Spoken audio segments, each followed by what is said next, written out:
Muy buenos días, queridos hermanos. El Señor les bendiga a todos y les permita seguir disfrutando y compartiendo estos devocionales que estamos transmitiendo cada día por este canal y que nos permite llegar a su entorno para compartir la palabra de Dios. Es importante que todos tengamos claro todos los sucesos, los acontecimientos históricos que se dieron desde el inicio de la iglesia cristiana allá en Jerusalén, en el primer siglo. Que tengamos claro cuándo se inició la iglesia cristiana primitiva y las situaciones que se dieron con los apóstoles, con los discípulos, por predicar la palabra de Dios. Los enemigos en común que tuvieron el gobierno romano, los sacerdotes judíos, los mismos que atacaron al Señor Jesús, continuaron atacando la iglesia cristiana primitiva hasta hoy. Porque hoy en día también la atacan en diferentes formas, incluyendo tratar de inculcarle su doctrina a los niños en las escuelas públicas.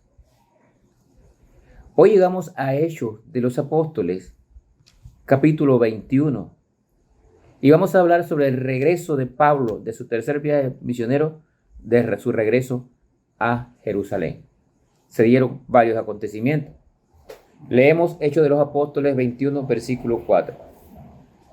Dice la palabra de Dios: y hallados los discípulos, nos quedamos allí 7 días, y ellos decían a Pablo por el Espíritu que no subiese a Jerusalén. Cumplido aquellos días, salimos acompañándonos todos, con sus mujeres e hijos, hasta fuera de la ciudad, y puestos de rodillas en la playa, oramos. Y abrazándonos los unos a los otros, subimos al barco, y ellos se volvieron a sus casas. Y nosotros completamos la navegación, saliendo de Tiro y arribando a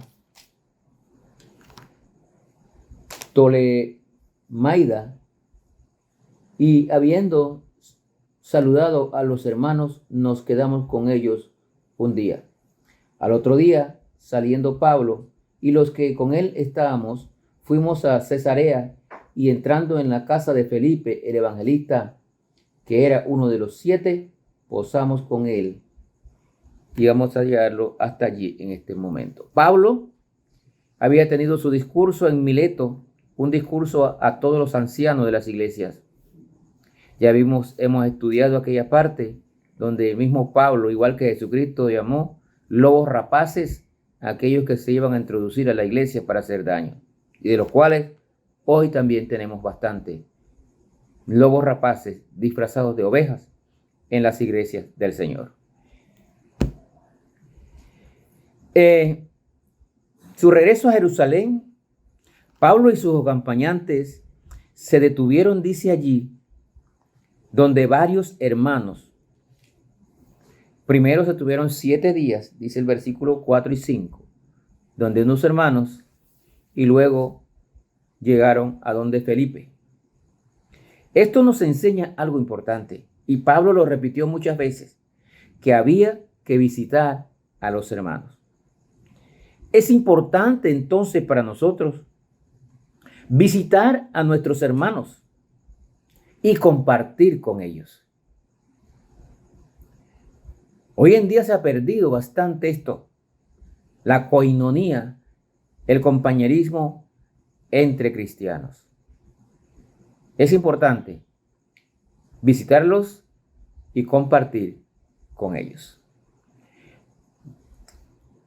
Miren el versículo 10 aquí, más adelante.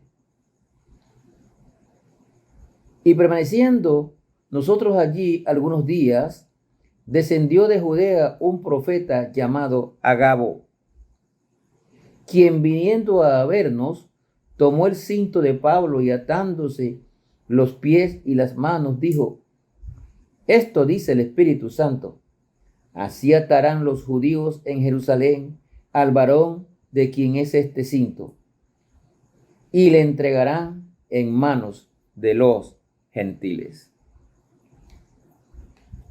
Estaban en la casa de Felipe, el evangelista, que es el mismo Felipe que se eligió allá cuando eligieron en Hechos 6 a 7 diáconos. Felipe era uno.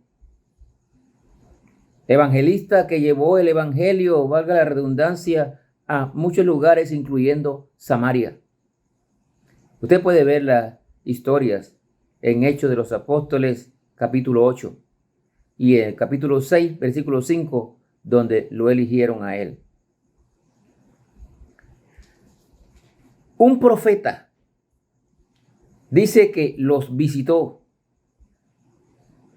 Este profeta, llamado Agabo, profetizó lo que le pasaría al apóstol Pablo si iba a Jerusalén. Este Agabo fue el mismo que profetizó la hambruna en Jerusalén 15 años atrás, en Hechos 11, 27 al 29. Y vamos a verlo un momentito. Hechos 11, 27 al 29, para ver lo que dijo Agabo en aquella ocasión.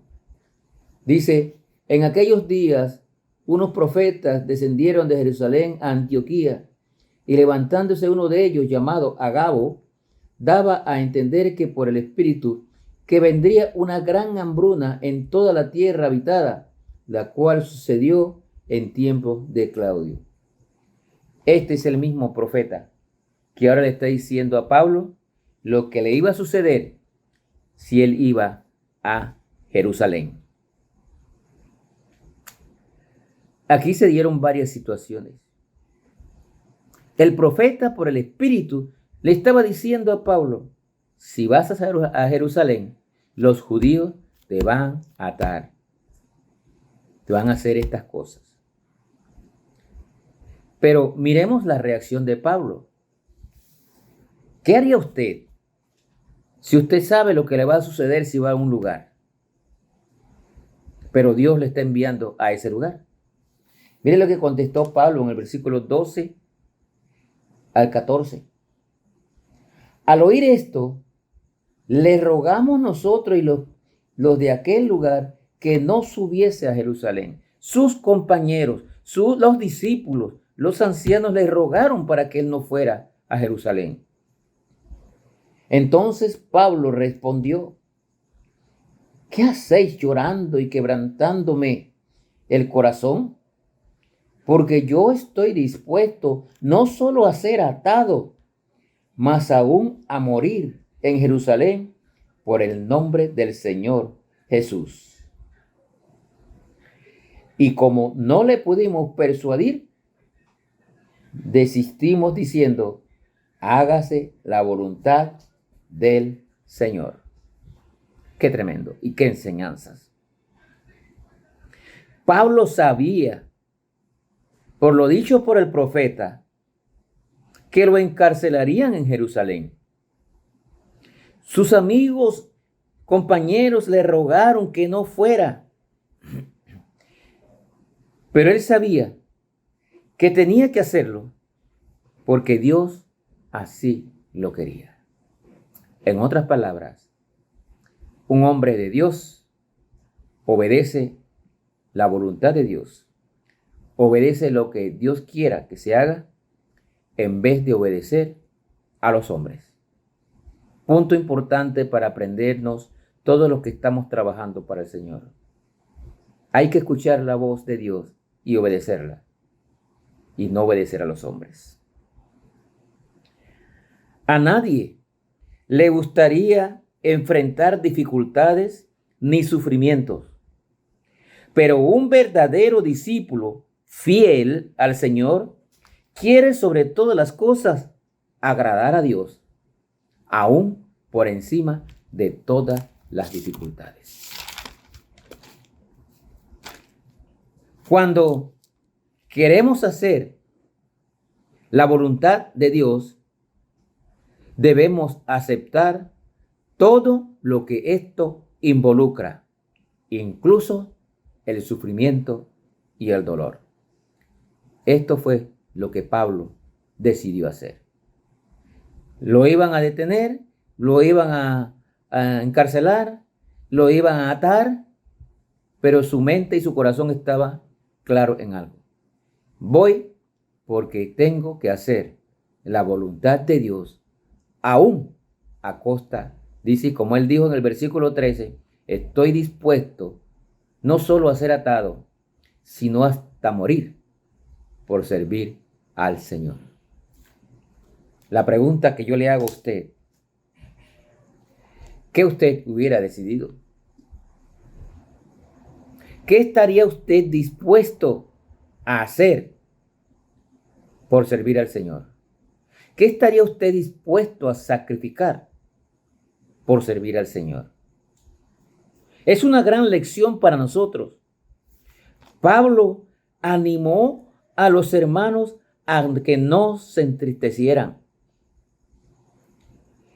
Él, que era el que iba a pasar los sufrimientos, le dijo, no me hagan sufrir.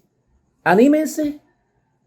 Si tengo que pagar con la vida, pago con la vida, pero voy a servir a Cristo.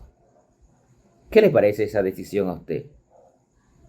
Su disposición era servir al Señor aunque tuviera que morir. Luego vemos allá en Filipenses, ya no vivo yo, mas vive Cristo en mí. Versículos como Filipenses 1:21, donde él está dispuesto a morir por servir al Señor. Y esto es lo que hace Pablo aquí en esta decisión tan importante en su vida al servicio del Señor. ¿Hasta qué punto estaría usted dispuesto a soportar por amor a Cristo?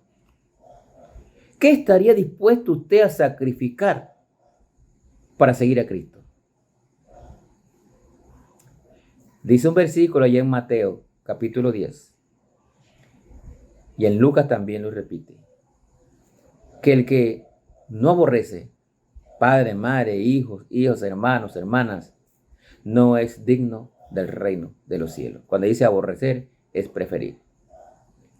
También el Señor dijo, el que quiere venir en pos de mí, niéguese a sí mismo, fue lo que hizo Pablo, niéguese a sí mismo, tome su cruz y sígame. Yo creo que todo siervo de Dios verdadero debe estar dispuesto a hacer lo que Pablo hizo. Él dio su vida, Cristo dio su vida por usted. Pablo lo sabía y estuvo dispuesto a dar su vida por Cristo. ¿Y usted estaría dispuesto a dar su vida por Cristo? Lo dejo con esta pregunta para que lo medite. Que el Señor le bendiga.